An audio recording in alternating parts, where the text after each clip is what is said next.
Nau mai anō, haere atu anō, aku mihi whakawhetai, aku whakamānua ki a koutou katoa, kua tahuri mai ki te pai o Party People. Ko mihi ngārangi a hau e kawi ana I te Māori o tō tātou wānanga I te pōnei. Welcome to Party People, brought to you by the Public Interest Journalism Fund. Today I'm joined by two of the late Queen Elizabeth's favourite treaty partners, the Earl of Awanui, Shane Jones, and the Lord of Kawero, Shane Te Pau, tēnā kōrua. Kia ora. We didn't sign. We didn't sign. We did not sign, but we settled. Yeah, you probably can't be a lord if you didn't sign. Yeah. Now, speaking of passing leaders, ko hinga tētehi tōtara o te ao Māori, tērā wiki ara ko Manu Paul. A Māori rights advocate, he was involved in significant Waitangi claims, including flora and fauna, fisheries, and also instrumental in bringing the rangatahi court to his marae. Do you have a kōrero about Manu? Manu had an unusual English name, Cletus. And when we wanted to be cheeky to him, we used to call him Cletus in the north. Look, Manu was a significant figure in areas that have now been forgotten, such as the kiwi fruit claim. You may recall in the early 90s, a group of kiwi fruit growers and Maanu Paul got together to challenge the monopoly of the old kiwi fruit board, and they feared that unless Māori had the opportunity to not only grow freely kiwi fruit out of the strictures of the kiwi fruit board, they would be forced through a very narrow funnel. He was unsuccessful, and more recently, I don't know if you know this, Shane, but he wrote a book about soil sovereignty. So as he got older, he seemed to get very focused on regenerative agriculture and horticulture. So a man who was a school teacher, and I think if I'm not mistaken, he was also a cop. I've known him since the 1980s, and we should definitely acknowledge his passing. He was a tōtara tree. I was lucky enough, he was a teacher of mine in Kawara College, and I think he might have taught, officially might have been maths, but it was politics. And what we didn't really understand is, because we were quite young, how much of a powerful force he was outside his teacher's profession. This is a guy that was a Fulbright scholar. And was very scholarly, basically from the first time I knew him, and his legacy grows on in many ways. But he's a guy. Him and his wife have produced 2 district court judges. It's quite unusual, siblings, and that will carry on. But what I liked about Manu is that not only would he address issues that were of concern to Māori, if he thought something within Māoridom was wrong, he would have them on. And one of his last battles actually was with the Lakes Trust in Te Arawa, and we're seeing that unfold in the High Court in Rotorua as we speak. Yes, we did that story. He was a battler, he was brave, and he didn't care what other people said. E mihi ana ki aia. Well, there's been wall-to-wall coverage of Te Kuini, or Irirangi this week too, so Shane, is it true that you taught her Te Reo Māori? I just love how this story has gathered momentum and Hasn't it traction. just? Shane Jones, the authority on all matters linguistic Te Reo Māori, taught the Queen of England. Oh, if only it was completely true. But look, in 1990 I worked for Geoffrey Palmer. She was over here, you may recall.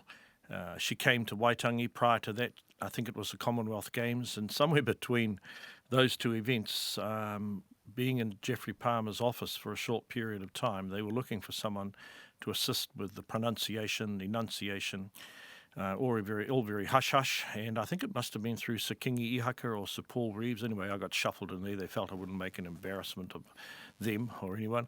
But look, you didn't need to tutor her very much. I mean, a very graceful, serene, incredibly composed person. And either by dint of upbringing, you knew you were in the presence of one of the most special people you'd ever meet in your life.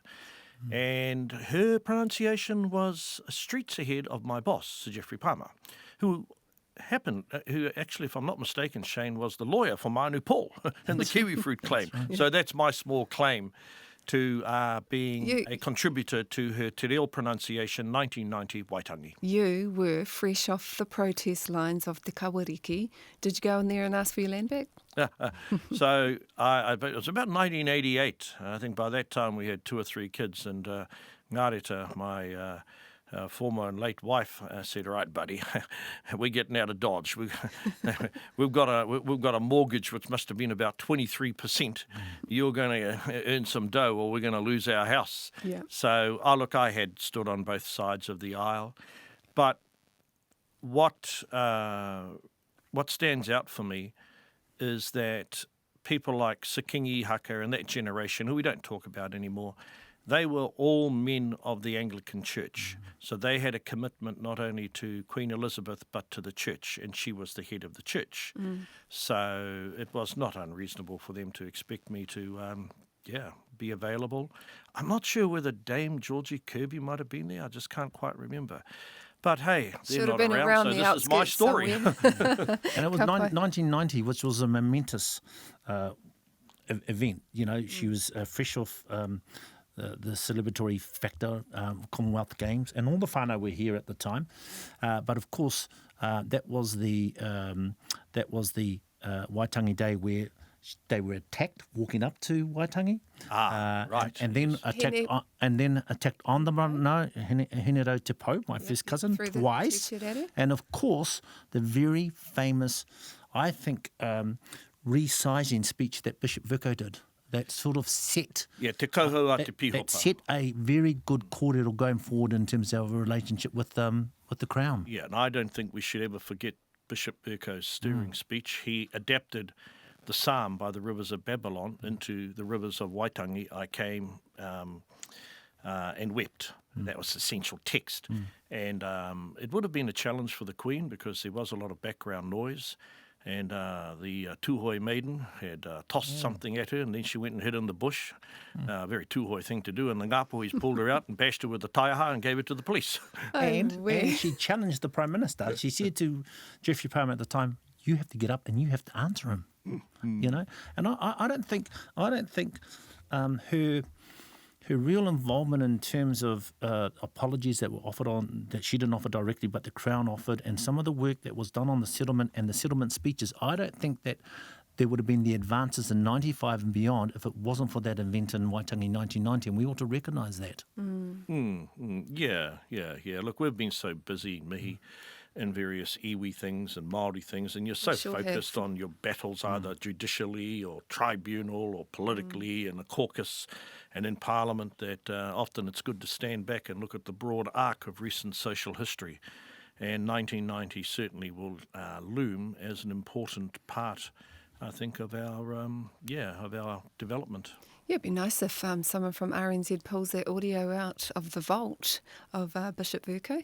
It'll be in there because I can assure you, for our listeners who may be interested in Māori social history, that was a cracker of a speech. Yeah, you probably find that if you wanted to go and have a search at Ngā Taonga Sounds. What they did do today, I heard it today, is they replayed the 1990 speech from the Queen, and the enunciation, Shane, was perfect. So you're very good kaiako. That was Shane. Yeah. Okay, if I don't get back into Parliament, I can help you pronounce Te Reo better than Geoffrey Palmer. But it was more than just tēnā koutou katoa. Yeah, it was. No. Yeah, there was a bit of work. Bit of effort went into that speech. We've been hearing a lot. There's been a bit of kōrero. I think Māori have been mostly respectful under a tikanga of letting people, to bury their dead. And there's not been a lot of kōrero. But in the last day also, I've heard a bit about whether, the big R word, republic, and predominantly heard Māori today say that, it has to be led by Māori if we're going to become a republic. Te tiriti has to be front and centre in the middle of it. What's your thoughts, Shane? I went to bed, 10 days ago. I was a Republican. I woke up this morning and I'm a monarchist. It must have been, all the bells and whistles and whatever. No, I think it is inevitable. But if you want to have a rational discussion, do not have it now. Let time go by. But having said that, apart from a very few, I don't think it's sort of the top of the pile in terms of where Māori at and what our aspirations are. And what I don't want to do is I don't want to have the heat of Te Tiriti ripped apart in this discussion. And given where we're at in terms of our political dialogue at this point in time, that will happen. So I think we should avoid it in the meantime. Should we? Should we just put it away for a bit? Otherwise it's, I think the advocates need to study John Key. He tried to change the flag and failed miserably. You'll never change the constitutional arrangements of our country unless you have the broad base of support amongst the 5-odd million people that live here. And there have been 2 commissions into our constitution. You may recall Sir Paul Reeves was deeply involved, and each of them have ended in a stalemate. And I have no doubt in my mind that this is not an issue that will gather much traction in the foreseeable future. Yes. Well, someone who quietly slipped back into Parliament in the midst of the Queen's tangi is Sam Uffindell. The National Party has welcomed him back following an investigation into a serious assault on a junior boarder at King's College last year before he announced he was standing for tauranga. He attempted to make amends, but it backfired when the survivor went public. The report was undertaken by Maria Ju Casey, formerly QC. Got to have a giggle at that. It was private and we'll have to take their word for it. But Shane, was it sneaky or was it clever to release it on that day? It was sneakily clever, I suppose. I don't really care about Uffindell. I think he's a guy that benefits from white privilege and will fail upwards and probably will throughout his career. But here's the thing. Luxton said himself that the people of Tauranga ought to have known before they elected him. They ought to know what at least the executive summary is and what the methodologies and how they reach that decision, because he will represent them for the rest of his political life. Will they put him up again? Yeah, I think so. I think they're going to move forward, and he's going to move forward. Does it make it difficult for certain portfolios? Like, could he do crime and justice? I don't think he'll ever be a minister. I think he's destined to be a backbencher. He might rise to being a chairman of a select committee, but he's just a Pākehā version of Dr. Sharma. He's had his day in the sun, and he will settle like a mushroom. Does it hurt Christopher Luxon making decisions like this? I think Christopher Luxon has a bigger problem. He arrived with a lot of expectation. He arrived with a pedigree out of corporate New Zealand, with Air New Zealand, and he is not flying high. It's very difficult. I mean, in fact, he's increasingly looking like the vapours from one of his jet. He's coming across as vacuous, he's coming across as empty, and he's coming across as devoid of content. And maybe he's trying to win power by saying and doing very little and capitalising on the errors of the government. Well, you get to a point when Kiwis do turn their mind to voting, a majority of Kiwis are going to want to hear more than that. You'll always have those who follow the allegiance of the blue team or the red team, and hey, that's politics all over the world. But there'll be a lot in the middle. But what does this guy actually want to do? What is he going to do to improve the lot of our country or me? And at the moment, I'd challenge you to identify much of anything that the man has said which is concrete and a good signifier as to what he's going to do in the event that he gets power, Shane. Yeah, no, I agree with Shane, but also his blueprint policy is tax cuts based ostensibly for the wealthy, and what he's sort of inferring is we can have these massive tax cuts and not have a social deficit. He will have to be held to account over that, and I think he lacks two things. I think he lacks agility, and he also, New Zealand voters are relatively sort of old-fashioned, and he doesn't have authenticity, and you can't make that up, and that's not a pun. And I think he suffers from that. Let's talk about some of those voters. All the political action seems to be in the mayoral races in the last week or so. So Auckland hopeful Viv Beck, she's pulled out, and you said that 2 weeks ago, Shane. So that leaves a 2-horse race between her and Efessel Collins and Wayne Brown. She pulled out. She said she was going to, allow the right through, but her hoardings are still up. She's still on the ballot box. What do you make of it? I think that's her rationale. I don't think it's authentic, if I can use that word twice. She was in the stock because she owed some people $350,000.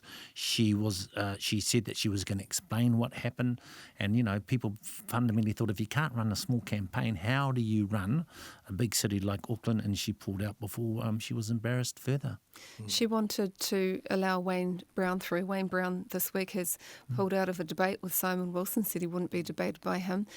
Simon Wilson wrote a piece this morning and said, questioned whether he can form strong relationships. And I wonder, is he too old for the role? He's like twice as old as the average Aucklander. No, I'm very favourably disposed. This Shane is towards Wayne Brown. partly through my personal knowledge of him, but I genuinely think that he's a disruptor. And there is good and bad in being a disruptor, but I genuinely feel that the functioning of the adjuncts of the council, and indeed the administration, the bureaucracy of the council, since the creation of the super city, is overdue for a big shake-up. Now, whether or not he can organise to have good relationships with the other councillors, that's a challenge for any mayor. I watched Phil Goff get very frustrated. I watched even Len Brown, and if there was ever a schmoozer in Auckland, it was Len. So I wouldn't write him off. I do believe he'll win.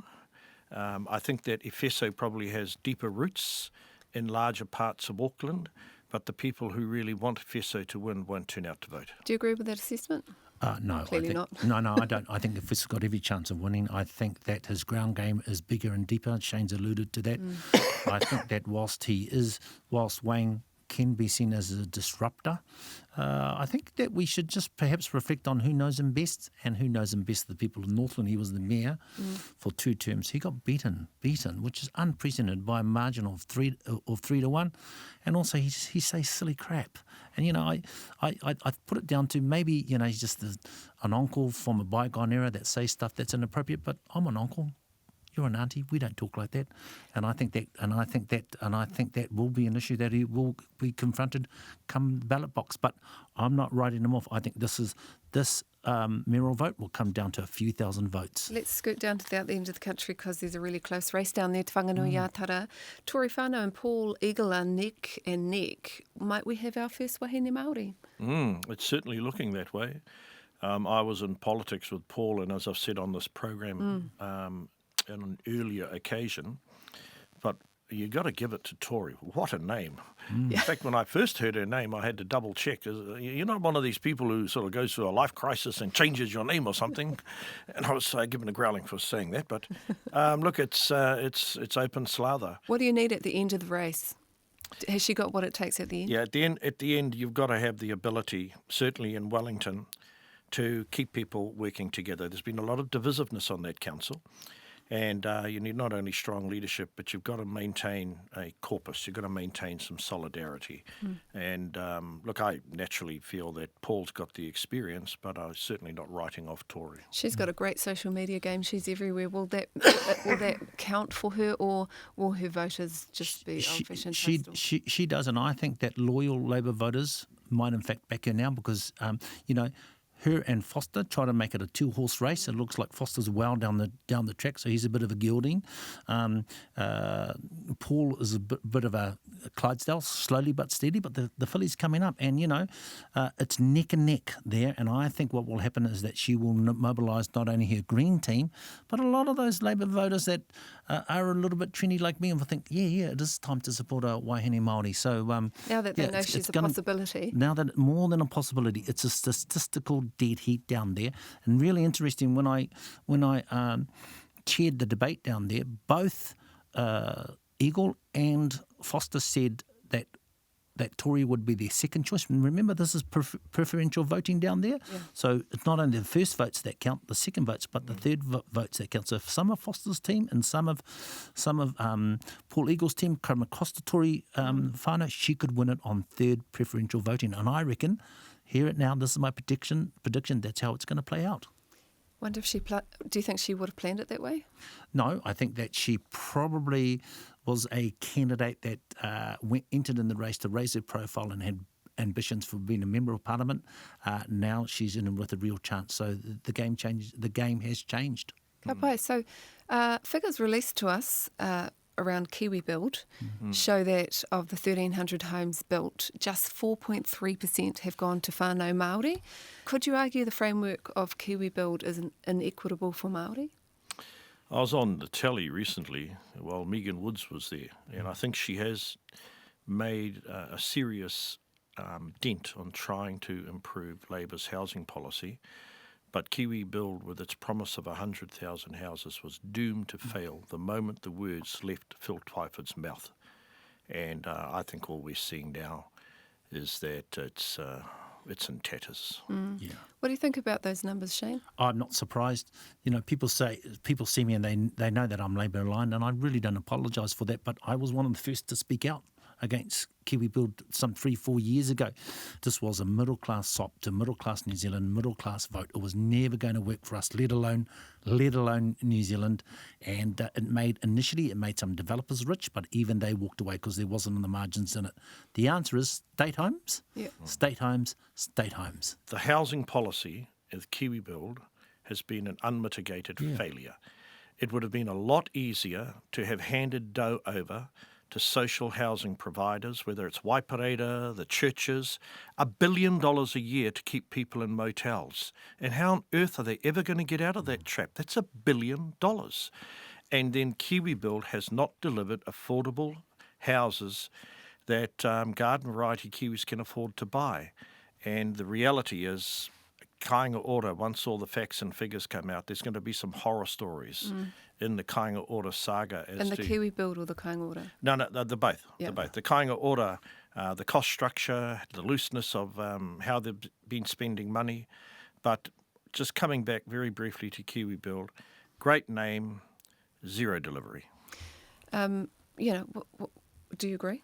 No, absolutely. But I what think, I was going to say is, actually, I think because I actually look at the numbers just recently, and actually under the National Māori Party government prior to Labour, I think the emergency housing money doubled and tripled in 3 months or something like that. It was millions then as well. Yeah. And look, I'm old enough to remember good old Māori affairs where they could give you 3 things. They'll give you a job. Through trade training, they'll give you help, and then they'll give you a small business loan. So actually what that proves, and I think that Māori home ownerships has dropped by about 15% since their demise, and I think what it does show is if the money and the resources are allocated to the right people at the right time, they can work. And when I talk about state homes, I'm not talking about homes that the state and the sort of in the, as we understand it, we can talk about hapu and iwi and churches, and we just build it. The other thing is what we have to understand about state homes, that they're temporary, but they get people off the streets, they get people out of emergency housing, they'll be able to live somewhere warm, somewhere relatively safe, and it's part of their journey as they move on to their own home ownership. And I think that's the journey, because it's worked before, and I think it can work again. When you look at some of the housing ideas or schemes or programs that are running under the Minister for Māori Development, there's been more success there, not so much in the urban areas but in some of the regional areas, in terms of getting Māori into houses in places like up north where you guys are from. Is that the way to go? The first thing, if you want to make a dent in Māori housing in rural New Zealand, is pay for the infrastructure. When you're spending $1 billion on motels, if I can be figurative, then for 100 million, you would have established scores and scores of papakainga housing with the infrastructure paid for as a public good, then put houses on there and then enable people over time to pay the debt off. But you cannot unless you can meet the costs of the infrastructure. And most owners of Māori land, the capital is there, but the cash is missing. Do they need a $3 billion regional development fund? Pardon? Do they need a $3 billion regional development fund? Yes, well, sadly, that no longer exists. But hey, Taiho, help's on the way. But there's been lots of money, There's been lots of money, but I think it's been directed in the wrong way, wrong pathway. And there are some real great successes. We're seeing this on the East Coast. Tuhoi is just starting to get into it, and we're leveraging our settlement money, but the numbers are small. And all due respect, housing problems aren't in Taniatua or in they're in Rotorua. They're in Rotorua, They're and in they're in Wellington, South Auckland, Auckland, they're Wellington, Auckland. Yeah, it's a That's big the challenge. reality. A couple of stats. Today there are 720,000 kids at school. 25% of them are Māori. So what we do today, unless we're building durable solutions for education and for housing, we're going to have one hell of a problem when that number of New Zealanders are coming out of school, and they've got truancy of 25% our Māori kids. So it's really time for the team there in the Māori caucus to get back to basics. And of those 25%, 44% of them live in a house where their family owns it. So there's a big gap between Māori home ownership and Pākehā at 66%. Hey, just on the regional development fund, what are some of the kaupapa that you're excited about that have been funded, all those years ago? Well, if I look around the various regions, the Provincial Growth Fund has rejuvenated those areas around Opotiki. Shane will tell you Opotiki was a forgotten area. The largest mussel farm, the largest mussel factory. The kiwi fruit developments have grown in Te Whānau Apanui. Housing is happening there, water storage. And I'm not going to talk about Taitokero because I got blamed for giving too much putea to my own area. But a lot of the funding, mihi, was infrastructure deficit funding because rural New Zealand had been overlooked for so long. And there were things such as the Handavasa Centre, which are going to be magnets for economic activity. But most importantly for me is the development of infrastructure that will live over multiple generations. If it wasn't for that money that was spent in infrastructure in the Eastern Bay of Plenty, particularly around railways, particularly around that inland port in Rotorua, in Kawerau and Whakatane, you would not be able to move the quantity and quality of kiwi fruit that really has saved that area. So what it proves again is that fundamental investment in infrastructure benefits, because you can have product, but if you can't get it to port efficiently, it's not worth it. Just quickly, what are you looking forward to this week in politics? The Prime Minister needs to come back. I think she needs to front around the economy. We just can't have interest rates go up and up and up. It looks like inflation is dampened, and what she'll have to do is she'll have to figure out, do we carry on the pathway of inflation or do we have to take the steam out in terms of employment? And that's a very tough call for her to make. Shane Jones coming up in Te Wharipi. Friday, the business community will let out air, probably foul for the government in terms of the boardroom survey. I do think at the end of the day, this time next year, the economy is going to determine political outcomes. Ka pai. Well, that's it from us, Party People, for this week. E hoa mākano te mihi ki te Puna Whakatongarewa mōna I tautoko I tēnei kaupapa. Tēnā kōrua, I aku Manu Heri tū Irirangi. Don't forget you can watch us via RNZ's YouTube account and Facebook pages, or download us on Apple Podcasts. Nō horo mai rā.